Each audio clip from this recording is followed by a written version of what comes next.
공수처가 고발 사주 의혹 핵심 인물 손준성 검사에 대한 신병 확보에 잇따라 실패하면서 관련자를 불구속 기소하는 선에서 수사가 마무리될 거란 전망이 나오고 있습니다.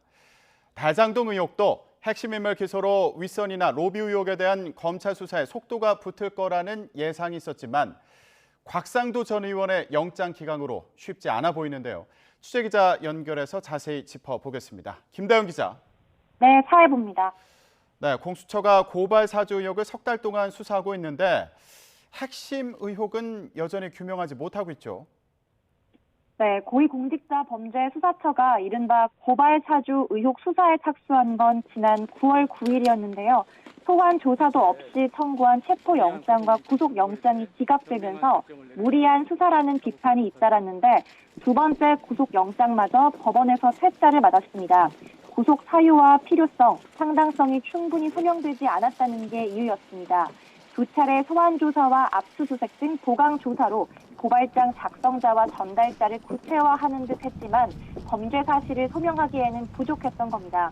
무리한 수사라는 비판과 함께 구속심사 과정에서 오갔던 말까지 도마 위에 올랐습니다. 여운구 공수처 차장은 구속 필요성을 설명하는 과정에서 자신들은 수사 경력이 없어 아마추어라 할 수 있는데 손 검사 측은 특수수사 경력이 10년이 넘는 수사 전문가라고 할 수 있다고 말한 것으로 전해졌습니다. 판사에게 영장 발부를 호소하기 위한 취지였다고 해도 자신들의 수사 경험과 역량 부족을 스스로 드러냈다는 지적이 나옵니다. 또 고발장 작성을 실제로 누가 했느냐는 재판부 질문에 추측성 답변만 내놓은 것으로도 알려졌습니다. 수사 적법성을 두고도 잡음이 끊이지 않고 있습니다. 손 검사 측은 지난달 30일 피의자 측 참여권이 배제된 상태에서 이뤄진 공수처의 압수수색이 위법했다며 이를 취소해달라고 법원에 요청했습니다. 법원에서 받아들여질 경우 공수처가 확보한 일부 물증의 증거 능력마저 잃게 됩니다. 검찰이 여권 인사에 대한 고발을 사주했다는 이번 의혹의 핵심은 손 검사의 혐의 입증이 우선돼야 합니다. 하지만 세 차례나 신병 확보에 실패한 만큼 사실상 관련자들을 불구속 기소하는 선에서 수사가 마무리될 거란 관측이 지배적입니다. 네, 검찰의 대장동 의혹 수사는 어떻게 진행되는지 짚어보겠습니다. 대장동 의혹도 사실상 윗선이나 배후를 캐는 게 핵심인데 수사가 지지부진하다는 평가가 있군요.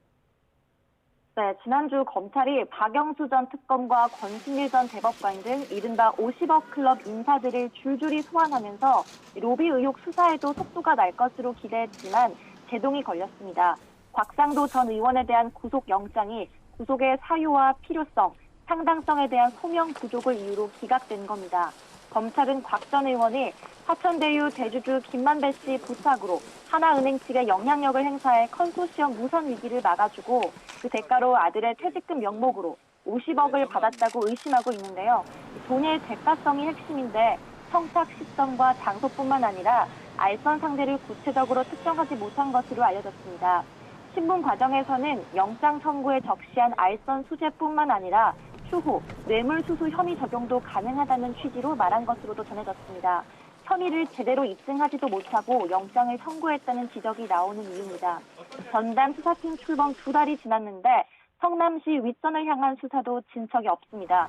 당시 시장으로서 대장동 사업 결정권을 가졌던 이재명 민주당 대선 후보 등 성남시 윗선 개입 여부를 가리는 게 핵심인데요. 이 후보의 최측근인 정진상 당시 정책실장에 대한 소환은 아직입니다.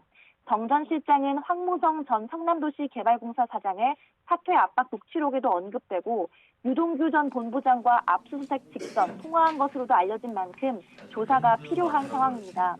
유 전 본부장에 이어 김만배 씨, 남욱 변호사, 정영학 회계사가 기소된 뒤 수사 방향이 윗선, 로비 의혹을 향해 가는 듯 했지만 지금으로선 성과가 불투명합니다. 대장동 4인방의 일탈로 매듭지어질 수 있다는 우려 속 정치권의 특검 도입 요구도 거세지고 있습니다. 지금까지 사회부에서 전해드렸습니다.